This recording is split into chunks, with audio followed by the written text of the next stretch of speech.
మొన్న మాట్లాడింది నీళ్ళ గురించి, అది కూడా అధికారులు సరిగ్గా స్పందించడం లేదని మాట్లాడాను. కానీ ఎల్లో మీడియా ఆల్మోస్ట్ ఒక రోజంతా ఇంకేం న్యూస్ లేనట్టు, నేనేదో జగనన్నను వ్యతిరేకిస్తున్నట్టు, మరి అదే వీడియోలో నేను క్లియర్గా జగనన్న స్ఫూర్తితో మేము ముందుకెళ్తున్నాం అనే విషయం కూడా చెప్పడం జరిగింది.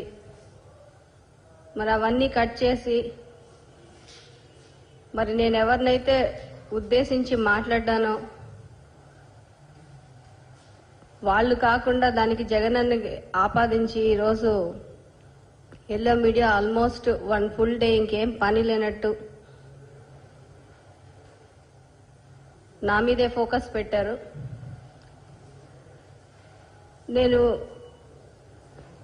2014 ఎలక్షన్స్ కన్నా ముందు జగనన్నని కలిసినప్పుడు ఫస్ట్ ఇంప్రెషనే ఇలాంటి నాయకుడితో మనం ఫ్యూచర్ ఇలాంటి నాయకుడితో నడవాలి. దానికి కారణం ఏంటంటే ఆ రోజు మాతో డిస్కస్ చేసినప్పుడు ఆయన విజన్ ఏంటి, రాష్ట్రంలో ఉన్న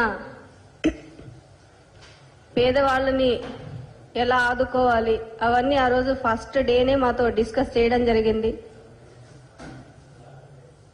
అది నమ్మే ఈరోజు మేము పార్టీలో ఇన్ని సంవత్సరాలు కూడా ఆయన వెంట నడిచాము. మరి వారి కుటుంబ సభ్యులాగా, ఆయన సొంత చెల్లిలాగా నన్ను చూసుకున్నారు. అదే లైవ్ వీడియో అంటే, ఫేస్బుక్ లైవ్ అంటే ఒకసారి లైవ్ ఇచ్చిన తర్వాత దాన్ని మార్చేదేం ఉండదు.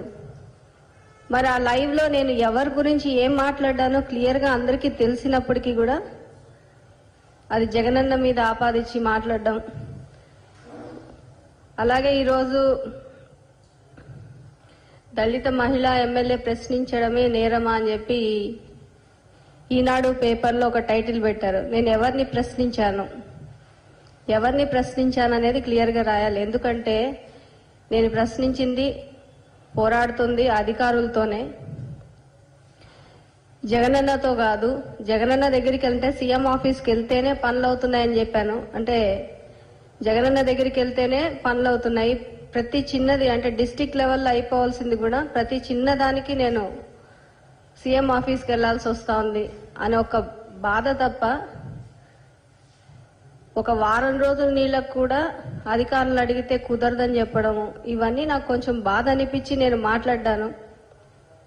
అధికారులు కూడా ఒత్తిళ్లకు లోనవుతా ఉన్నారు.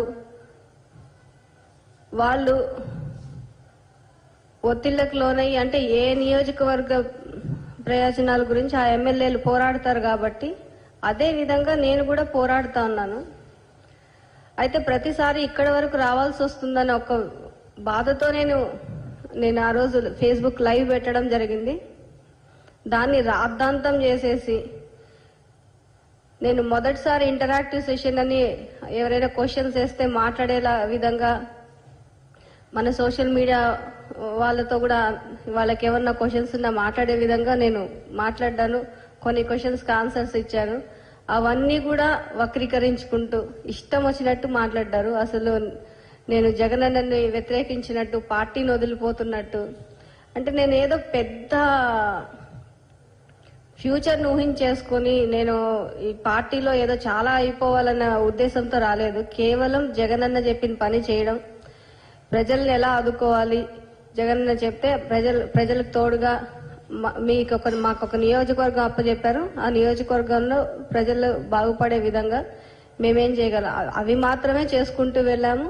అది మాత్రమే నేను వర్క్ చేశాను. మరి ఈరోజు అలాంటప్పుడు నాకు చాలా ఫ్యూచర్ నేనేదో ఊహించుకోలేదు, నేనేదో మంత్రి అయిపోవాలనో ఇంకోటో ఇలాంటి ఆలోచనలు కూడా నాకు ఎప్పుడూ లేవు.